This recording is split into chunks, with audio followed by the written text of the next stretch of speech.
খাইয়াটাই জল খাই এখানে রেখে দিছি।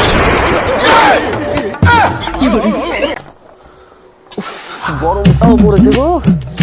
আমার কে কোথায় গেল? কাউকে তো দেখতে পাচ্ছি না। কাউকে দেখতে পাচ্ছি না। কই গো? আরে কোথায় তুমি?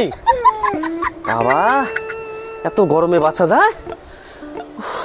আরে এই একজন আসলো। কি গো? হ্যাঁ গো, সারা দিন খালি এটা ওটা কাজ কাজ কাজ, আর বোতলটা খাইয়াটাই জল খাই এখানে রেখে দিছি।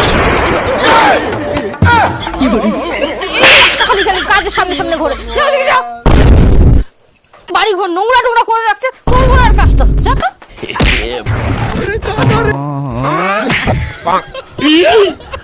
সারা দিন লোকটা পরিশ্রম করে আসলাম, আর আসার সঙ্গে সঙ্গে শুরু করে দিয়েছে। আরে একটু ফ্রেশ তো হতে দাও। তোমার কি মনে হয় তোমারই শুধু ফ্রেশ হতে হবে? আমি কি সারাদিন চুপ করেছিলাম? আমার মাথা ফ্রেশ করতে হবে না?